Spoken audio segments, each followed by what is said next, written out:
Hello guys and welcome back to best car picks. അങ്ങനെ കുറച്ച് കാലമായിട്ട് നമ്മളിപ്പം ഡീലർഷിപ്പിലും ടെസ്റ്റിങ്ങും ഒക്കെ ആയിട്ട് കാണുന്ന പുതിയ ഥാർ 3 ഡോറിൻ്റെ ഫേസ് ലിഫ്റ്റ് മഹീന്ദ്ര റിലീസ് ചെയ്തിട്ടുണ്ട്. ആൻഡ് ഇതിൽ സത്യം പറഞ്ഞാൽ പറയാൻ മാത്രമൊന്നുമില്ല. എക്സ്റ്റീരിയർലി വണ്ടി എക്സാക്ട്ലി സെയിം ഡിസൈനിൽ തന്നെയാണ് വരുന്നത്. നമുക്ക് ഇപ്പോൾ ഫ്രണ്ട് ഡിസൈൻ എടുക്കുകയാണെങ്കിലും അതിലൊരു മാറ്റമില്ല.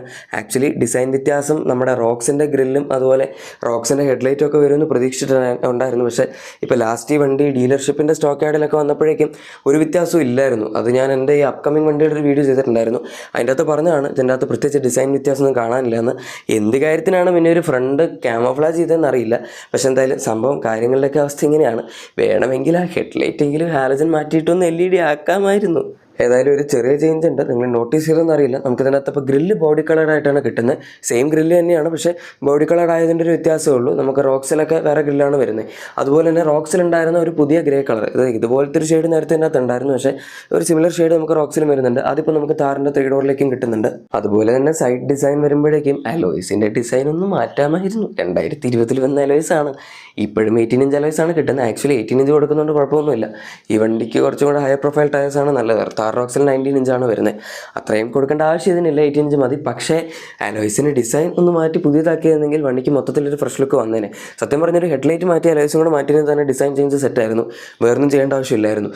ബാക്കിയെല്ലാം സെയിം ആണ്. താറിൻ്റെ ബാഡ്ജിങ് സൈഡിലുണ്ട്, 4x4 ബാഡ്ജിങ് ഉണ്ട്, ഡോർ ഹാൻഡിൽസ് ബ്ലാക്ക് ആണ്, മിറേഴ്സും ബ്ലാക്ക് ആണ്, ഈവൻ 360 ക്യാമറ, പിന്നെ നമ്മുടെ ഇലക്ട്രിക് ഫോൾഡിംഗ് മിറേഴ്സ്, അങ്ങനത്തെ ഒരു സാധനം ഇതിൻ്റെ അകത്ത് ഇപ്പോഴും ഇല്ല. ഇനി റിയറിനെ പറ്റി ഞാൻ പ്രത്യേകിച്ചൊന്നും പറയുന്നില്ല, കാരണം ഇതിൽ ഒരു വ്യത്യാസമില്ല. ടെയിൽ ലൈറ്റ്സ് സെയിം ആണ്, ബമ്പർ സെയിം ആണ്, പിന്നെ നമ്മുടെ tailgate mounted spare wheel same ആണ്, സ്പ്ലിറ്റ് ടെയിൽ ഗേറ്റ് ഓപ്പണിംഗ് അത് പിന്നെ പണ്ടേ ഉള്ളതാണ്, അതും സെയിം ആണ്. ഇവർക്ക് മെയിനായിട്ട് മാറ്റാനുണ്ടായിരുന്ന ഇൻറ്റീരിയറിലാണ്. അത്യാവശ്യമായിട്ട് മഹീന്ദ്രയ്ക്ക് ഇതിൻ്റെ ഇൻറ്റീരിയർ ഒന്ന് അപ്ഡേറ്റ് ചെയ്യണമായിരുന്നു തോന്നുന്നു. അതും വളരെ മിനിമലായിട്ടുള്ള ചേഞ്ചസ് ഇതിനകത്ത് വന്നിട്ടുള്ളൂ. ഇൻറ്റീരിയർ ആണെങ്കിലും മെയിനായിട്ട് ഇവർ അപ്ഡേറ്റ് ചെയ്തിരിക്കുന്ന ഈ പുതിയ ഇൻഫോടൈം സിസ്റ്റം ആണ്. നമുക്ക് ഇതിൻ്റെ അകത്ത് റോക്സിൽ കിട്ടുന്ന സെയിം 10.25 ഇഞ്ചസിൻ്റെ ഇൻഫോടൈം സിസ്റ്റം കിട്ടിയിട്ടുണ്ട്. പക്ഷേ പ്രശ്നം എന്താണ് എന്ന് വെച്ചാൽ ഇതിൻ്റെ അകത്ത് നമുക്ക് ഇൻസ്ട്രുമെൻറ്റ് ക്ലസ്റ്റർ ഒന്നും അവർ മാറ്റിയിട്ടില്ല. റോക്സിൽ നമുക്ക് 10.25 ഇഞ്ചസിൻ്റെ ഡിജിറ്റൽ ഇൻസ്ട്രുമെൻറ്റ് ക്ലസ്റ്ററും കിട്ടുന്നുണ്ട്. ഇതിനകത്ത് ഇപ്പോഴും സെമി ഡിജിറ്റലാണ്. നമുക്ക് ലെഫ്റ്റ് സൈഡിൽ ടാക്കോമീറ്റർ, റൈറ്റ് സൈഡിൽ സ്പീഡോമീറ്റർ, പിന്നെ ഇതിൻ്റെ ഫ്യൂൽ ഗേജ് എല്ലാം നമുക്ക് ഡിജിറ്റലൈസ്ഡ് ആയിട്ട് തന്നെയാണ് കിട്ടുന്നത്. ഈ ഫ്യൂൽ മീറ്ററിൻ്റെ റീഡിങ്ങിൽ എപ്പോഴും പ്രശ്നം വരുന്ന കാര്യമൊക്കെ ആൾക്കാർ റിപ്പോർട്ട് ചെയ്യാറുള്ളതാണ്. ഇതിനകത്ത് റെക്ടിഫൈ ചെയ്തിട്ടുണ്ടോയെന്ന് അറിയില്ല, നോക്കാം. ഇനി അടുത്ത ചേഞ്ച് ഉള്ളത് സ്റ്റിയറിംഗ് വീലിൻ്റെ കാര്യത്തിലാണ്. അതിൽ നമുക്ക് ഇപ്പം സ്കോർപ്പിയോനിലും അതുപോലെ XC70 റോക്സ് എല്ലാത്തിലും ഉപയോഗിക്കുന്ന സെയിം 3 സ്പോക്ക് സ്റ്റിയറിംഗ് വീൽ ആയിട്ടുണ്ട്. ആൻഡ് ഇലക്ട്രോണിക്കലി അസിസ്റ്റഡ് ആണ്, ഹൈഡ്രോളിക് പവർ സ്റ്റിയറിംഗ് പോയി. പിന്നെ cruise control, steering mode, road controls ഒക്കെ പണ്ടേ ഉണ്ടായിരുന്നതാണ്, ഇതിനകത്തുണ്ട്. പ്രശ്നം എന്താണെന്ന് വെച്ചാൽ നമുക്ക് ലെതർ റാപ്ഡ് ഫിനിഷ് ഇതിൻ്റെ അകത്ത് കിട്ടുന്നില്ല. ചിലപ്പം ലെതർ റാപ്ഡൊക്കെ കൊടുത്തിന് ഇപ്പോൾ ലെതറിൻ്റെ സ്റ്റിച്ചിങ് വിട്ട് പോകുന്നു, ചെളിയാവുന്നു, അങ്ങനത്തെ പ്രശ്നമൊന്നും വരണ്ട എന്ന് വിചാരിച്ചായിരിക്കും. പണ്ടും താറിനകത്ത് 3 ഡോർ താറിൽ ലെതർ റാപ്ഡ് സ്റ്റിയറിംഗ് ഇല്ലായിരുന്നു.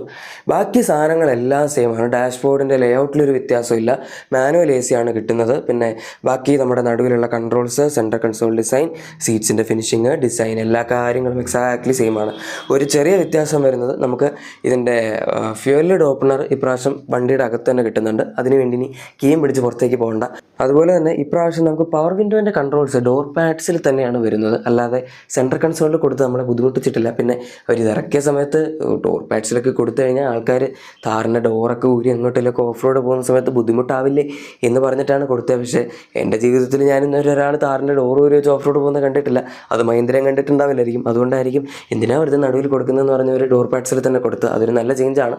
കാരണം നമുക്ക് നോർമലി യൂസ് ചെയ്ത് ശീലമുള്ളത് ഡോർ പാഡ്സിലാണല്ലോ. റിയർ സീറ്റ്സ് ഒക്കെ എക്സാക്ട്ലി സെയിം ആണ്. 2 പേർക്ക് ഇരിക്കാൻ പറ്റുള്ളൂ. അത്ര കംഫർട്ടബിൾ ഒന്നും അല്ല. 2 ഹെഡ്രസ്റ്റ് ഒക്കെ ബാക്കിൽ കൊടുത്തിട്ടുണ്ട്, അഡ്ജസ്റ്റബിൾ. പിന്നെ കയറാനൊക്കെ ഇപ്പോഴും നമ്മൾ ലെഫ്റ്റ് സൈഡിലെ സീറ്റ് മടക്കി തന്നെ കയറണം, അല്ലാതെ വേറെ ഓപ്ഷനൊന്നുമില്ല. ഇനി നമുക്ക് ഇതിൻ്റെ അകത്ത് നല്ലൊരു അപ്ഡേറ്റ് ഉള്ളത് എന്താണെന്ന് വെച്ചാൽ സെൻട്രൽ കൺസോൾ വന്നിട്ടുണ്ട്. അതായത് സെൻട്രൽ ആംറസ്റ്റ് ഫ്രണ്ടിൽ വന്നിട്ടുണ്ട്, ബാക്കിൽ ആംറസ്റ്റ് ഇല്ല, അതിനുള്ള സ്ഥലമില്ല, അതായത് നടുവിലില്ല. പിന്നെ നമുക്ക് റിയർ AC വെൻസ് വന്നിട്ടുണ്ട്. അതുപോലെ ഒരു ഒരു Type C ചാർജിങ് പോർട്ടും പിന്നെ നമുക്കൊരു 12 വോൾട്ട് അഡാപ്റ്ററും ബാക്കിൽ വന്നിട്ടുണ്ട്. AC വെൻസ് അത്യാവശ്യം നല്ലൊരു ചേഞ്ചാണ്. കാരണം താറിനകത്ത് നേരത്തെ നടുവിൽ ഇങ്ങനെ ഒരു കൺസോളേ ഇല്ലായിരുന്നു. അതിന് പകരം ജസ്റ്റ് ഫ്രീ സ്പേസ് ആയിരുന്നു. ഇപ്പോൾ ഫ്രണ്ടിൽ ആംറസ്റ്റ് എന്ന് പറയുമ്പോൾ അത്യാവശ്യം ലോങ് ട്രിപ്പൊക്കെ ഒന്ന് കൈയൊക്കെ വെച്ച് വേണമെങ്കിൽ പോകാം. പക്ഷേ സീറ്റ്സ് ഇപ്പോഴും പഴയ തന്നെ ആയതുകൊണ്ട് അതിൻ്റെ ഒരു കംഫർട്ട് കുറവ് എന്തായാലും ഉണ്ടാവും. ഇനി മെക്കാനിക്കലി ഈ വണ്ടിയിൽ ഒരു വ്യത്യാസമില്ല, അതുകൊണ്ട് ഞാൻ പറയുന്നില്ല. നമുക്കറിയാം 2.2 ലിറ്റർ എംഹോക്ക് ഡീസൽ എഞ്ചിൻ ഉണ്ട്, 130 bhp ആണ് വരുന്നത്. പിന്നെ 2 ലിറ്റർ എംസ്റ്റാലിൻ പെട്രോൾ എഞ്ചിൻ ഉണ്ട്, 150 bhp ആണ് വരുന്നത്.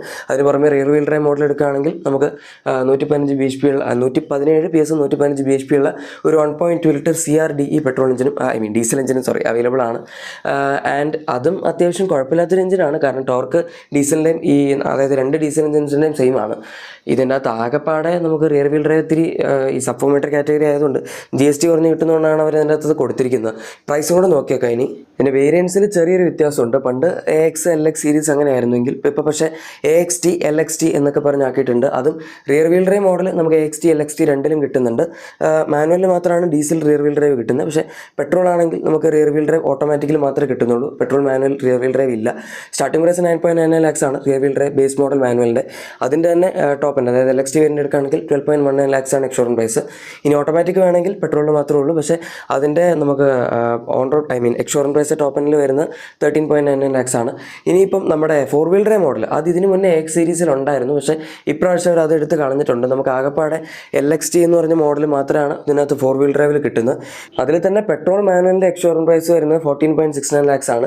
ഇനി ഡീസൽ മാനുവൽ ആണെങ്കിൽ അതായത് 2.2 എഞ്ചിൻ വരുന്നത് 15.49 lakhsലാണ് സ്റ്റാർട്ട് ചെയ്യുന്നത്. ഇനിയിപ്പോൾ അതല്ല നമുക്ക് ഓട്ടോമാറ്റിക് ആണ് വേണ്ടതെന്നുണ്ടെങ്കിൽ ഡീസൽ 4 വീൽ ഡ്രൈവ് ഓട്ടോമാറ്റിക് 16.99 lakhsലാണ് സ്റ്റാർട്ട് ചെയ്യുന്നത്. ആൻഡ് പെട്രോൾ ആണെങ്കിൽ 16.25 lakhs ആണ് വരുന്നത്. ഇതാണ് ഈ വണ്ടിയുടെ പ്രൈസ്. വേറെ ഒരുപാട് ഓപ്ഷൻസ് ഒന്നുമില്ല. ബാക്കി എല്ലാം ഉണ്ടായിരുന്നവർ എടുത്ത് കളഞ്ഞു. കൺവെർട്ടബിൾ ഉണ്ടായിരുന്നു, നേരത്തെ സോഫ്റ്റ് ടോപ്പ് ഉണ്ടായിരുന്നു, അതൊക്കെ എടുത്ത് കളഞ്ഞിട്ട് ഇപ്പോൾ നമുക്ക് ഹാർഡ് ടോപ്പ് മാത്രമേ കിട്ടുന്നുള്ളൂ. അതിപ്പോൾ ഒരു രീതിയിൽ പറയുകയാണെങ്കിൽ ഒരു പ്രശ്നമല്ല. കൺവെർട്ടബിൾ ആരും എടുക്കാറില്ല. അതുമാത്രമല്ല സോഫ്റ്റ് ടോപ്പ് ആണെങ്കിൽ എടുക്കുന്ന ആൾക്കാർ വളരെ വളരെ കുറവാണ്. പിന്നെ അതിന് ഡിസഡ്വാൻറ്റേജാണ് അഡ്വാൻറ്റേജിനും കൂടുതലുള്ളത്. അതുകൊണ്ടായിരിക്കും ആൾക്കാർ എടുക്കാത്തത്. ഈ വണ്ടി ഇപ്പം നമുക്ക് കൂടുതലും ഇപ്പോൾ റോക്സ് വെച്ച് കമ്പയർ ചെയ്യുന്ന സമയത്ത് ഇപ്പോഴും 3 ഡോർ താർ എന്ന് പറയുന്ന ഒരു ഇത്തിരി ഓഫ് റോഡ് ഒക്കെ പോകുന്ന ആൾക്കാർക്ക് വേണ്ടിയുള്ള ഒരു കുറച്ച് സിമ്പിളായിട്ടുള്ളൊരു വണ്ടിയാണ്. റോക്സിൻ്റെ അത്രയും ടെക്നോളജി എല്ലാം കൂടെ കുത്തി കയറ്റിയത് ഭയങ്കര കോംപ്ലിക്കേറ്റഡ് ആക്കാൻ ഭയങ്കര നോക്കിയിട്ടില്ല. അതുകൊണ്ട് തന്നെ കുറച്ചും കൂടെ റിലയബിൾ ആയിട്ട് ഓടും എന്ന് നമുക്ക് പറയാം. എന്തായാലും ഈ വണ്ടിയെ പറ്റിയുള്ള നിങ്ങളുടെ അഭിപ്രായം എന്താണ് എന്ന് താഴെ കമൻസിൽ പറയാം. നിങ്ങളുടെ എക്സിസ്റ്റിംഗ് വാഹനത്തിന് എന്തെങ്കിലും ആക്സറീസോ ക്ലീൻ പ്രൊഡക്ട്സ് ഒക്കെ വേണമെങ്കിൽ നമ്മുടെ ഡിസ്ക്രിപ്ഷൻ അല്ലെങ്കിൽ പ്രൊഡക്ട്സ് ചെക്കൗട്ട് ചെയ്തേക്കാം. വീഡിയോ ഇഷ്ടപ്പെട്ടെങ്കിൽ ഉറപ്പായിട്ടും ലൈക്കും സബ്സ്ക്രൈബും ഷെയറും കൂടെ ചെയ്ത് നമ്മളെ സപ്പോർട്ട് ചെയ്യുക. നമുക്ക് അതുവരെ മറ്റൊരു വീഡിയോയിൽ കാണാം. Thank you for watching my video and good bye.